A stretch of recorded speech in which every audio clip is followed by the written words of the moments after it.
ya wote. Baba Askofu wa Jimbo Katoliki Mbulu afike atusalimie. Mimi ni jambo la ajabu sana.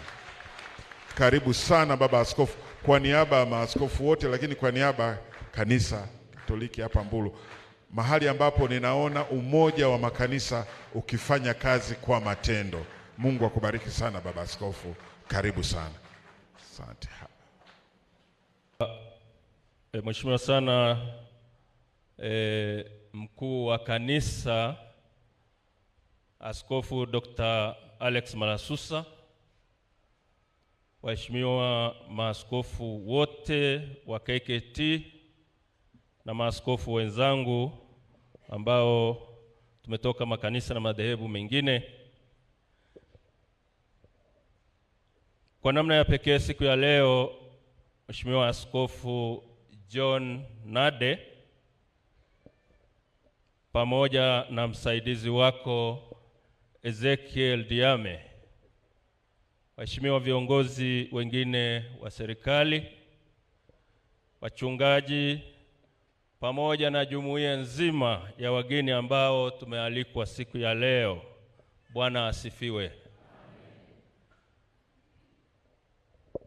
Pamoja na kwamba wageni wengine hasa maaskofu walishasema jana kwa niaba yao, lakini pia kwa niaba ya kanisa Katoliki, Jimbo Katoliki la Mbulu, ambao pia ni wenyeji wa sehemu hii, naungana siku ya leo kumshukuru Mwenyezi Mungu kwa zawadi aliyotupa ya mchungaji katika kanisa.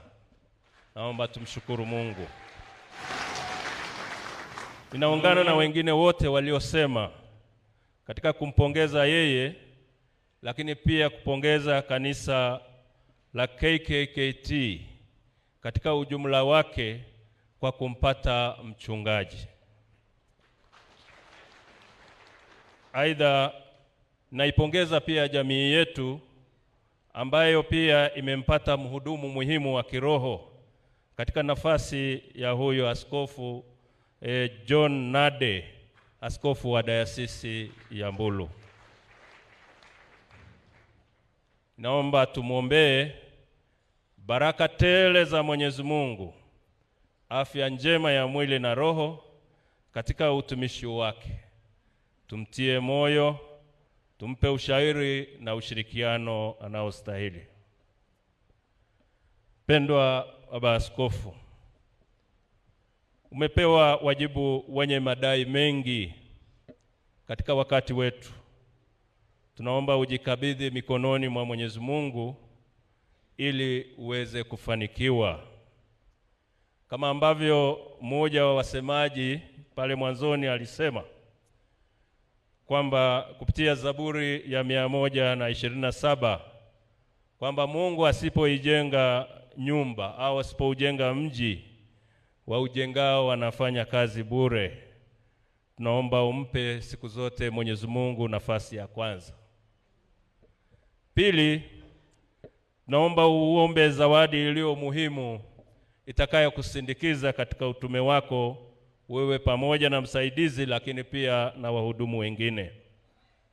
Tukirejea kitabu cha Wafalme kwanza sura ya 3 aya 4 hadi ya 13, kuhusu mfalme Sulemani, baada ya kupewa ile nafasi, kile kiti cha Daudi baba yake, jambo la kwanza kabisa alisali na kumtolea Mwenyezi Mungu sadaka.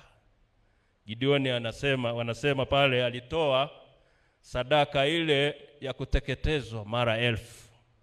Manake alimrudia Mungu kila mara kusudi asikilizwe. Lakini pia alitambua fadhili za Mungu ambazo zilimfanya Daudi afanikiwe, lakini pia hata watu wote walio wema, wafalme, wahudumu wa Mwenyezi Mungu walivyofanikiwa. Kwa hivi baada ya hili, baada ya Mungu tena kumwelekeza kutokana na unyenyekevu wake, aliomba hekima. Yeye aliomba apewe hekima ya kutambua mema na mabaya.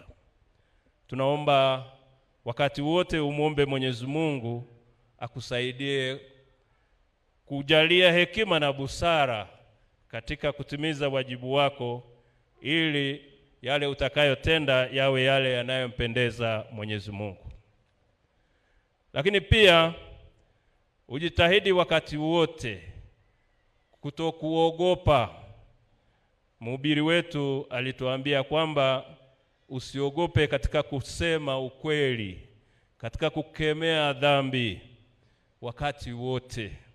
Kwa hekima ya Mwenyezi Mungu na busara hilo litawezekana. Mpe Mwenyezi Mungu nafasi kusudi kwa nguvu yake uthubutu kukemea maovu siku zote. Kumbuka kuwa unahudumia watu ambao wakati huu watahitaji sana msaada mingi, mahitaji mengi. Lakini la kwanza ni malezi ya kiroho ili kujenga na kuimarisha roho ya kumcha Mungu. Huu ni wajibu muhimu sana na kwetu ndio wa msingi. Lakini pia wanahitaji kujengewa dhamiri hai na safi. Dhamiri hii ni ile ambayo itapaswa kujali utu, heshima, haki na kweli, ambayo inaleta amani na mshikamano wa watu. Usichoke katika kutuongoza sisi na watu wote kutimiza au kubaki kukiwa na dhamiri hai.